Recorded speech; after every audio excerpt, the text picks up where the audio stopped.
us. I am going to now invite Bonnie back up to the stage for the last phase. Oh my gosh.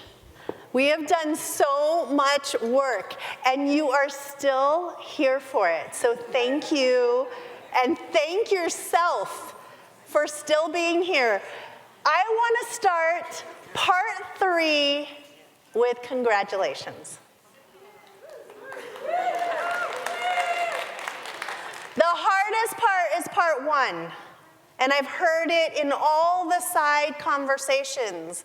Wow, permission to get messy, color outside the lines, be the hot mess, not know, admit that we're stuck, generate even though we don't know what's coming out, if it's any value, if we're gonna work with it. That was the hardest part. And yes, getting clear is also work.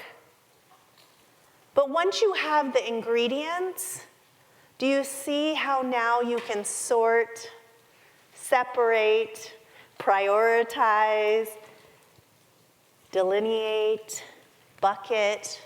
But if you're not generating the ingredients, if you're not being in relationship for yourself, if you're not allowing your voice and your truth to come out on the page, then we can stay in the traps of our minds and continue telling ourselves, we don't know, we're confused, we're stuck.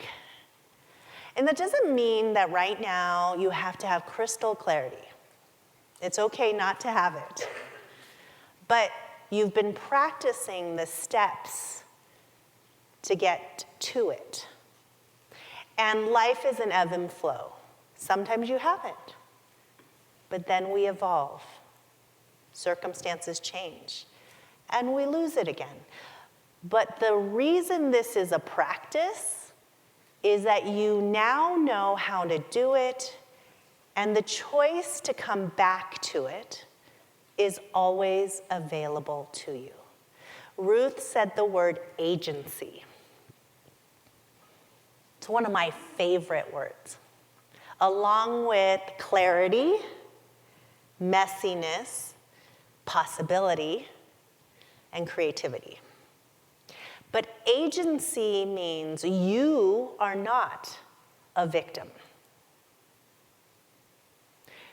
You always have choice. That's not to put pressure on you. That's to unlock your sense that no matter what your circumstances, no matter what your situation, you always have agency. So in my book, I talk about my friend Molly. Her father committed suicide when she was 18. She was at college, and she got the call. Her brother committed suicide in 2021 while living at her house. When we first met, her good friend was the victim of a gruesome homicide, which some of you probably read about. And in 2017, we both lost our first peer, our mutual friend, Christopher. And Molly is one of the most joyful and effervescent people I know. And we got to hang out last March together. I was speaking at South by Southwest, and she said, "Oh, Bonnie, I want to come be your roommate." I said, okay, I'm gonna get 2 beds, it's paid for. And she came because she's a big musician, and she wanted to go to the music festival. I said, my room is your room. And we got I had a whole schedule, and we didn't really see each other much until Saturday morning, and we decided to go down to the pool together, and we just lounged, and the sun was out, and I went for it. I asked, Molly, do people ever ask if you're someone who's in denial? That maybe you don't grieve? Because you're so joyful. You're so full of life and light. And she said, oh my gosh, yes. There is so much expectation around what grief has to look like. And people are always judging me for how I grieve. That I'm supposed to walk around like some sad, depressed person all the time. But she said, I grieve deeply. But I grieve by taking on the spirit, the energy, the roles that these people played in my life. And I choose to embody them myself. And I thought, wow, that's so beautiful. Here's someone who on paper you would expect to be a certain way. But she chooses, through her own agency, to be another way. And it's uncomfortable for some people. Some people who know just those parts of her story. But she is living proof to me that we all have agency and choice.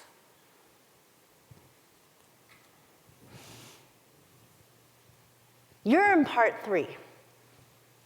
This becomes the fun part.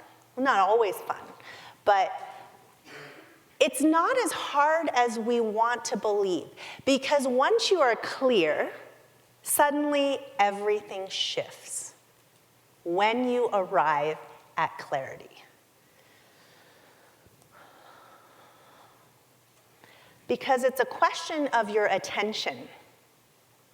When we get to a fuck yes brief, our attention starts to shift. And the beauty of creativity is it's all about seeing. So those of you who are artists, you know, it's not about your ability to draw or paint or sculpt.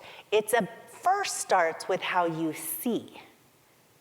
How you see the clay, how you see the shapes, how you see the colors. And then that's where creativity and perspective open up. And when we get clear, our attention suddenly shifts.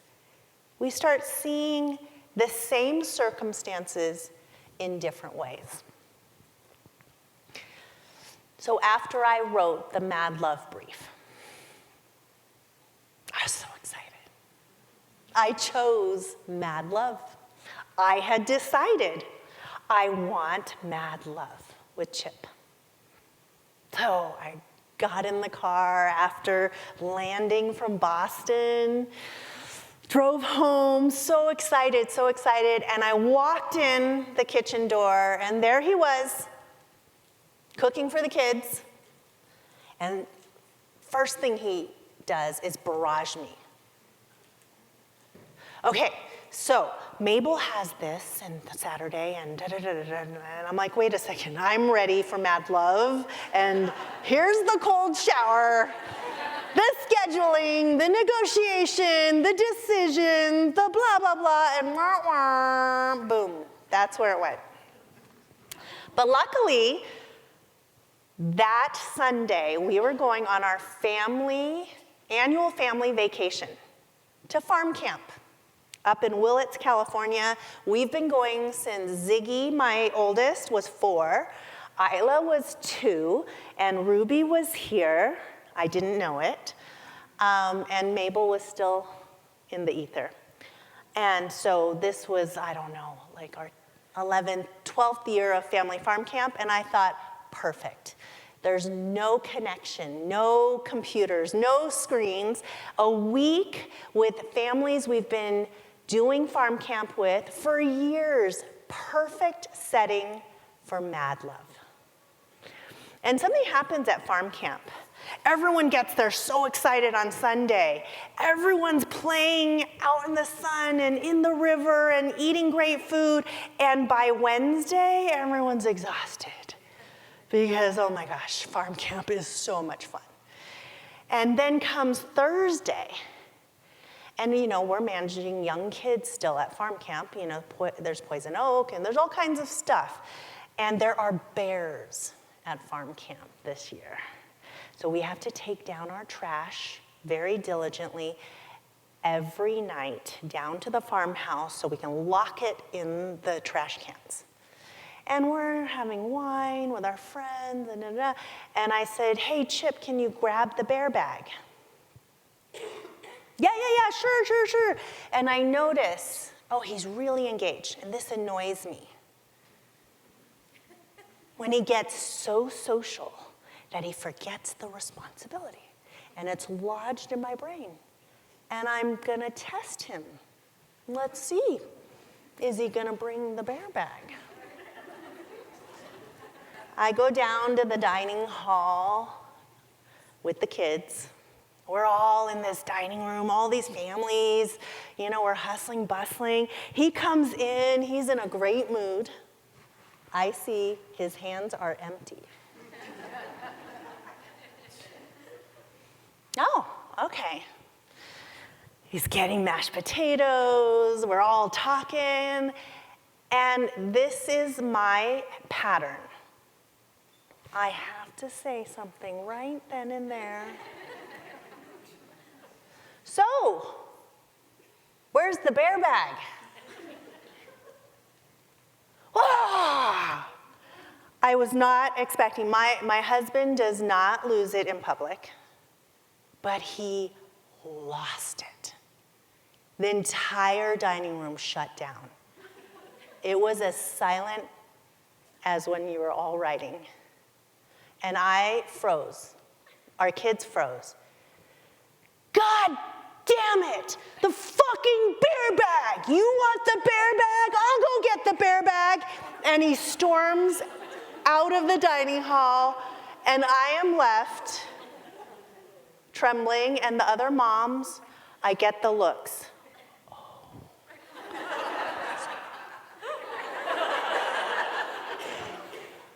It's okay. But I'm trembling inside. I had just decided on mad love, and what the fuck was that? Square dancing was after dinner. I did not want to fucking square dance. So I took our youngest one. She was having a meltdown, because who isn't going to have a meltdown when you just physically experienced your dad having a meltdown? And I took her back to the cabin, and I put her to bed. I laid with her, and then I started drinking bourbon. And I just waited out on the porch, and everyone was square dancing, but I could hear my husband screaming down at the river.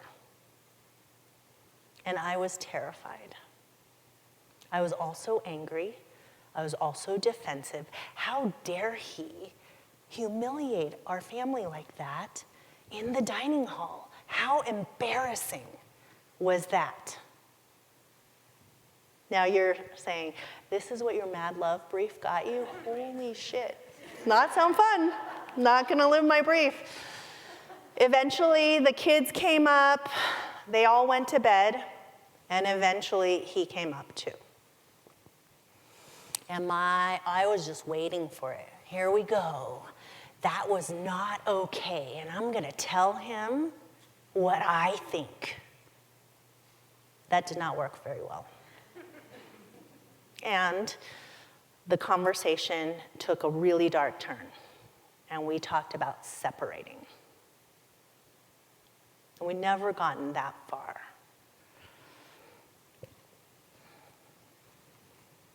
And then we were so tired So we thought, okay, we need to go to bed. We'll tell the kids in the morning or on the drive home. We'll figure that out.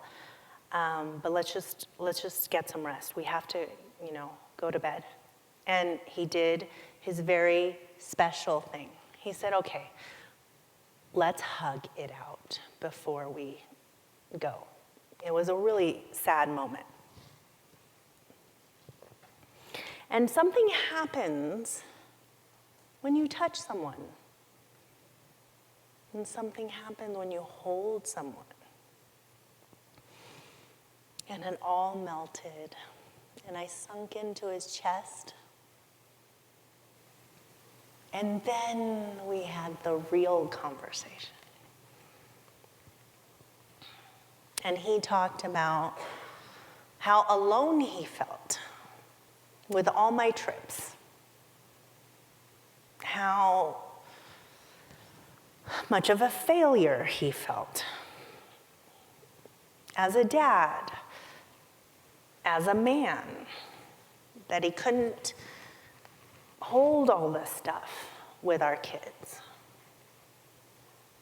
I talked about the man in Detroit who asked me to go to the opera. And I said, I'm not interested in the man. But sometimes I just want to be asked out to the opera, to the symphony, to anything, to dinner.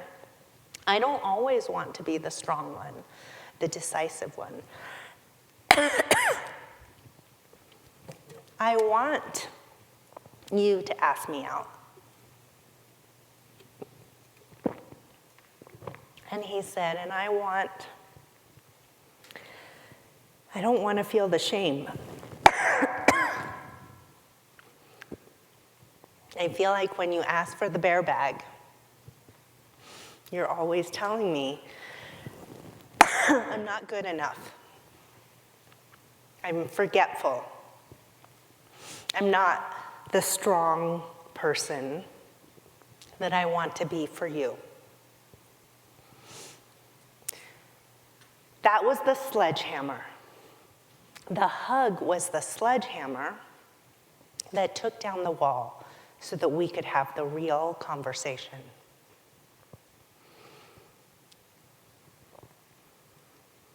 That Monday, after family farm camp,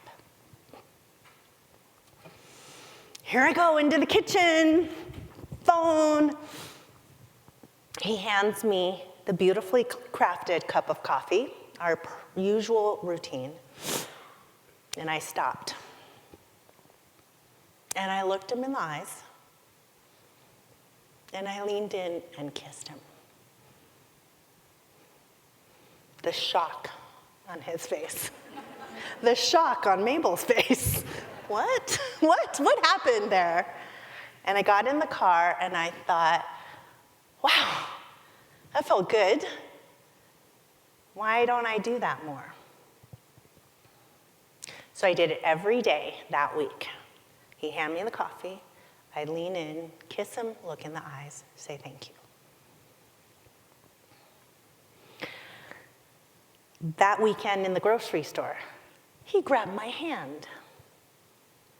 The next week when I was working late in bed, he scooted closer. 2 weeks later was our wedding anniversary, and we asked my mom to come up. We never do this. Can you watch the 4 kids?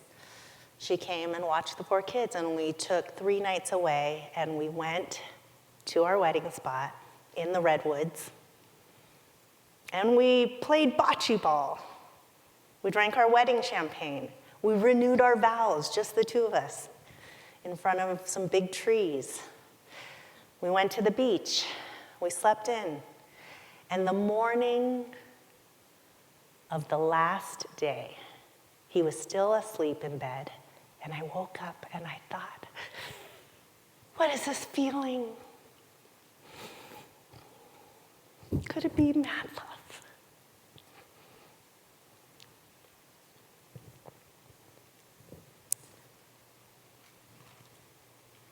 That was 3.5 weeks from writing the brief to that feeling. So your briefs don't have to start with big leaps, burning the house down, putting your kids up for adoption, whatever it is, right? Quitting your jobs. They start with tiny daily actions. And I like to call them irresistibly tiny, because when they're irresistible and small, they are inexcusable, unignorable. And my tiny move was the kiss. And I did it again and again and again. And that became my invitation for more. That became my permission slip for his own dance moves, boldness. He gave me the very small invitation in the hug. And because I had written the Mad Love brief, even in the shock that we were talking about separation, I said yes to that hug and invitation. So the point is, our briefs can unfold in surprising and serendipitous ways from tiny dance moves. We don't have to walk out of this auditorium terrified that now we have to take big leaps. Because life is a dance.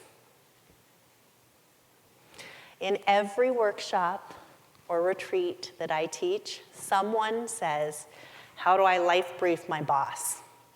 How do I life brief my kids? Can I life brief everyone else around me? And no, you cannot. You can life brief yourself.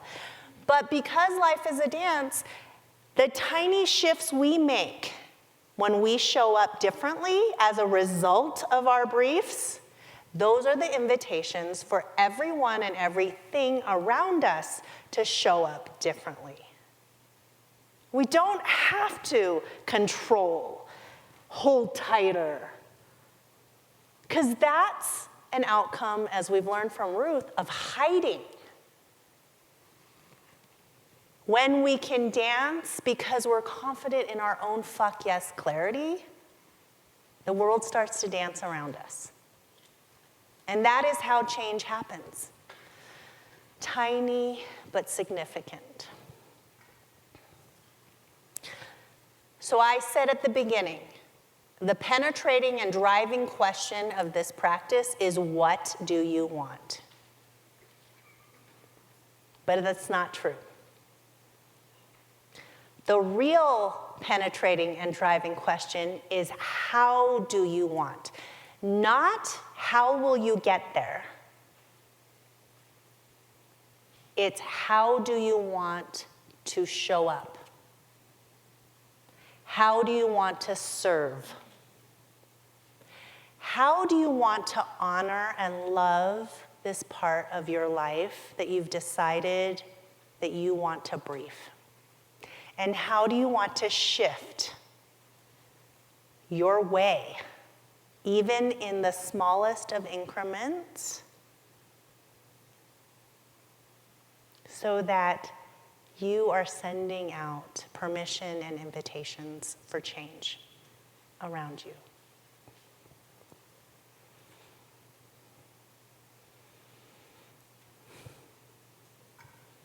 Okay. We did a lot of big work. Liz, Lindsay, Kristen, and I met at lunch, and we talked about how do we support people in this big work. Because some of it, you confronted some scary things. We got bold, we got courageous.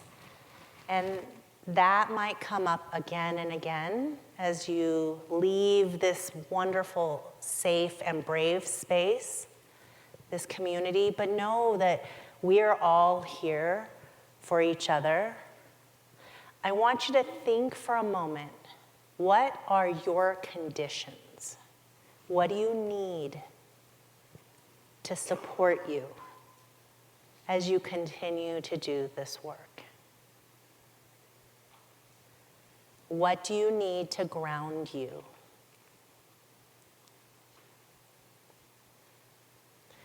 What do you need as home base to remind you that this is a practice, that you do not have to be perfect, that it's okay to be messy, and it's okay for your briefs to keep evolving, for you to have new words. I know for me, or actually, let's say KJ. KJ threw it out earlier, right? Space. Community from friends. Those are KJ's conditions. And you might have more as you really think about it. What are your conditions? Write it down, because there will be a moment that you forget. And then you can just go to that page. What did I write down? My conditions: warm water. We're going to the hot springs tomorrow. But it can be my bath water, it can be a shower, but something happens to me when I have anxiety, or I start to spin out, or I become overwhelmed. The minute I step into a bath or shower, my wisdom just surfaces and the noise falls away. I don't know why, but warm water. And if I'm not around a tub, a pool, a shower, a warm beverage is the warm water, and it can be enough, right? So I know that that's what I reach for. That's what I need to step into when shit hits the fan. A lingering 5 to 10 minutes in bed in the morning, in the liminal space. So when I think of spaciousness, I'm not thinking of a long weekend getaway in Hawaii, which is what I want. 5, 10 extra minutes in bed with my eyes closed, but I'm not asleep. And I'm definitely not on my phone. When it all just finds me, what matters today? What are your conditions?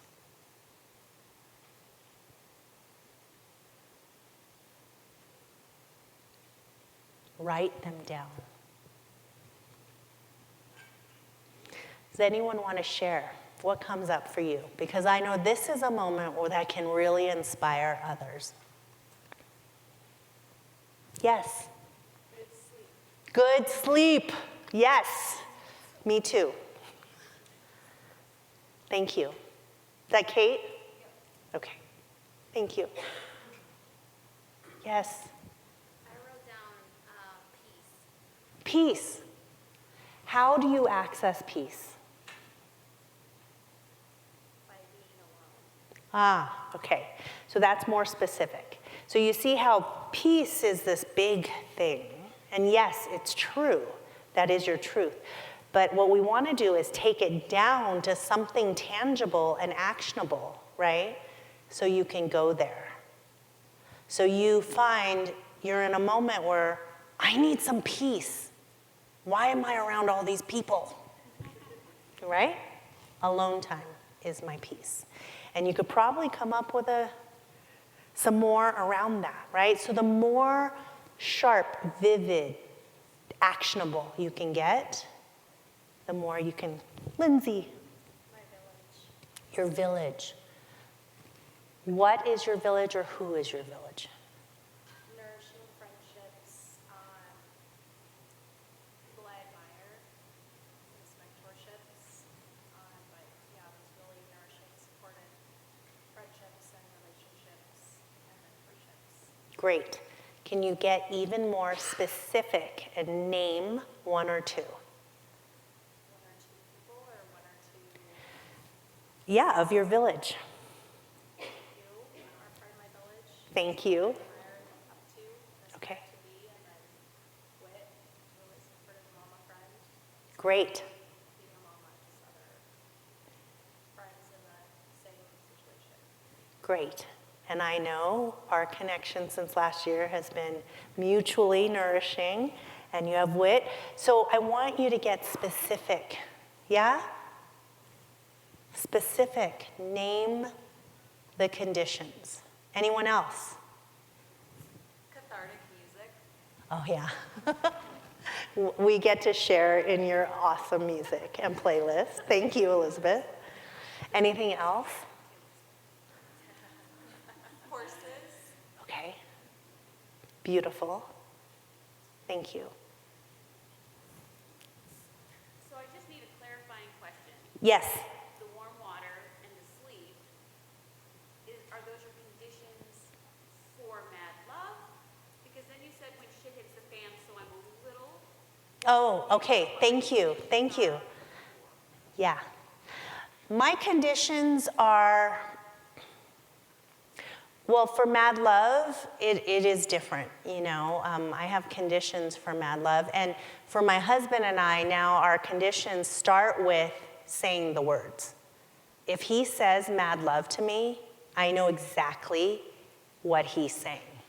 He's saying, hey, we're drifting, not co-creating.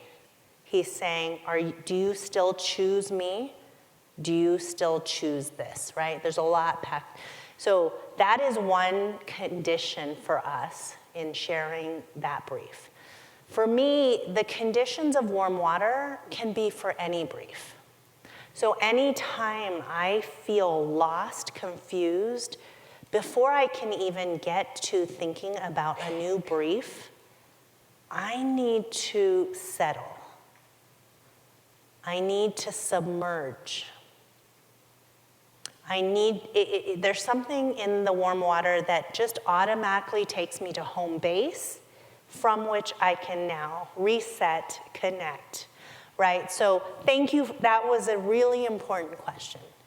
So my different briefs have different conditions, but then I have some universal conditions, and what I'm asking for from you, it can be the conditions to your brief, but these are so fast. We just did lightning fast gut briefs. So I want you to continue to marinate in your briefs, keep the practice of brain dumping and all that. But I want some conditions for tonight. When you're reflecting on what the fuck did we just do today? And oh my God, I'm terrified. Or this weekend, the skeptic, all your friends that we left over here come back and welcomed home. What? Where are you gonna go as home base, right? To collect yourself, to center, to do all of the work that Liz and Lindsay have helped us do. Find that grounding and trust that you came here for a reason. You did what you did for a reason. What came out of you and into your notebooks, there's a reason. Yeah. So what are your conditions for that? And people said friends. Lindsay said village. I want you to cast your dream team. I hate the term dream team, but somehow it stuck, so here it is. And you might have more people on your team than I've listed here, but these are the people I find. This is just your starting list. And if you come up with them right now, great, write down their names. One person can embody many roles. I know my husband plays a couple of these roles, but who's your anchor? Who in your life helps stay true to you when you start to get imposter syndrome and start doubting, showing up differently? Who calls you on that and reminds you who you are? Who's that believer who makes you feel capable and worthy when doubt creeps in? Who's the visionary who nudges or pushes you out to see bigger and go farther than you believe you can? Who's gonna look at this brief when you're like, I don't know what I was thinking in that auditorium? Who says, damn straight, Ruth, you're gonna hand Meg Ryan that book and ask her to play you in the movie. I'll be that person for you. Who's the fire starter? Nudges you to act. Take it into action. Who's your fuel? Keeps you going when your body wants to give out there in the wilderness. You think you cannot walk another step on that trail. Who's the vault? Who lets you be the hot mess, fall apart, and never says a word. Not even in their own mind. Never judges you. And who's your truth teller? Tells you where it's at in service of your momentum. And you may have many more on your team. And if you don't, here's a whole room of wonderful people who I bet are willing to try on one of these roles. So I want you to write down the names that you see that come up for you, just like we did at the beginning. If a name came up as I was describing a role, I want you to write it down. Even if you're not sure if they want to play that role. And you never have to ask. But if you do, good things can happen. Surprising things can happen. Okay, just a couple of final thoughts. This is not a one and done thing. We said this from the very beginning. This is a practice. This is a living practice. Your briefs will evolve as you evolve, as circumstances change. My first brief took us to Portland, Oregon. New briefs came since and then took us back to the Bay Area. Some briefs have remained timeless. Other briefs I've scrapped. So you're not wedded to a brief. You're not cemented. You don't have to punish yourself if your brief changes. In fact, some people I know read their brief as a ritual each morning. And anytime a word comes up or a new declarative statement, they just write it down. And that's as easily as it flows. I don't revisit mine that often, but I do when I hit a crossroads. When I find a moment of being lost or overwhelmed. And somehow just reading my brief and getting back to that fuck yes feeling clarifies everything. So it can be different for each of us. I mentioned Molly and I lost a friend, a mutual friend. His name was Christopher. He died of cancer just when we had moved back to California, and I believe that part of that timing was the gift so that we could be there for his last days. And one of my final sessions with him, while he was still lucid, was in his his garage. It was his converted garage into an art studio. He was a painter.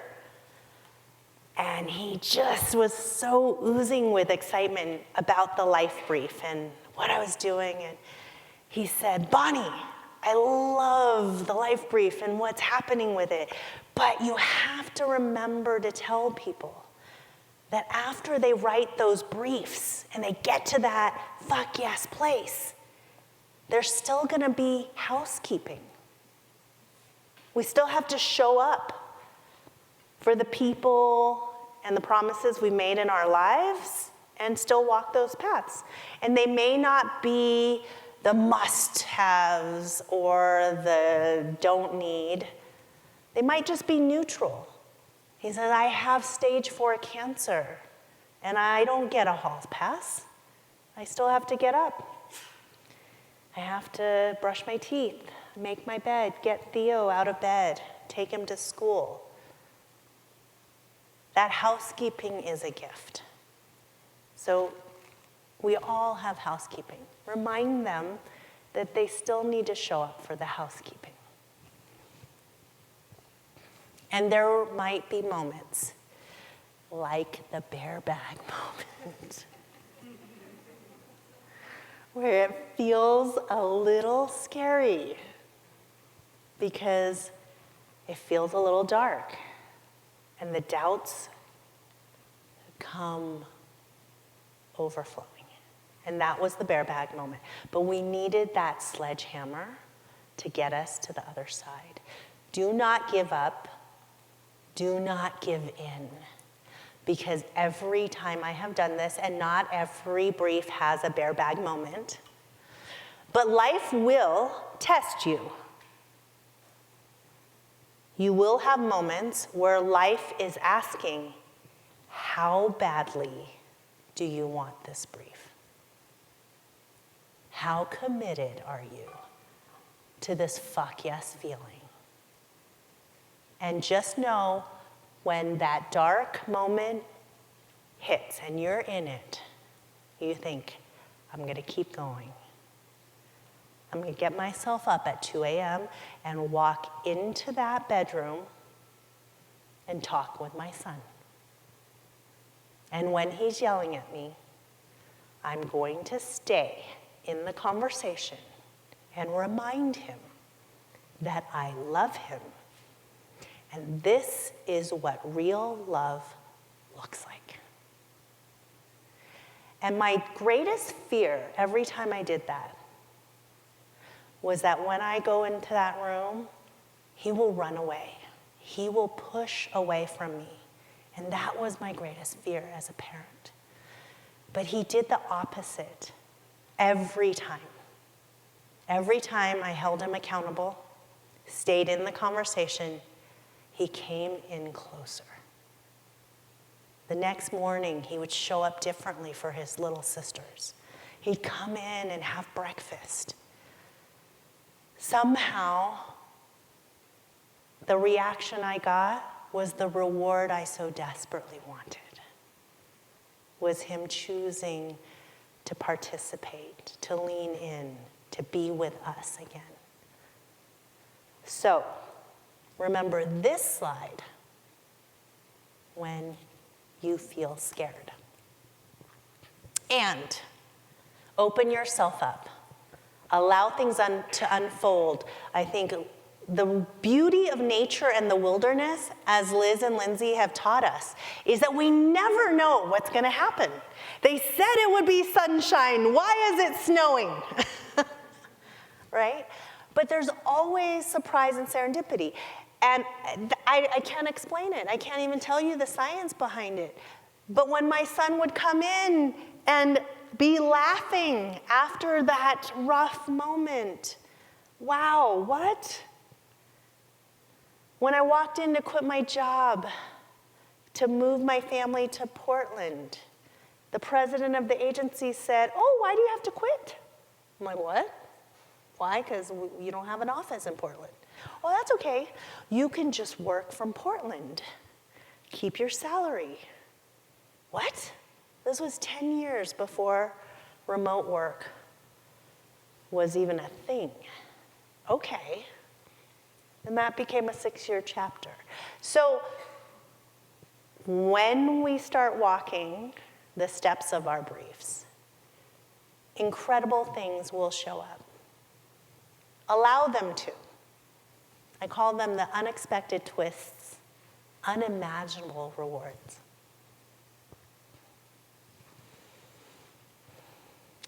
When we started part 1, I heard from some of you, oh, I don't know how. How am I going to do this? And when we got to part 2, I don't want to say it because I don't know how. Because we're really conditioned to want the outcomes. Because we're taught to measure success in the outcomes. Let go of the outcome, or at least your attachment to outcome. Just focus on the tiny next step in front of you.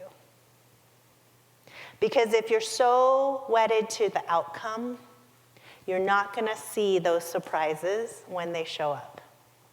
The invitations that are right in front of you. Because that's why I'm anti-plan. We're so fixated on our plans that we stop seeing all the possibility that is really all around us. But you need to lean into the effort. Let go of the outcome, lean into the effort.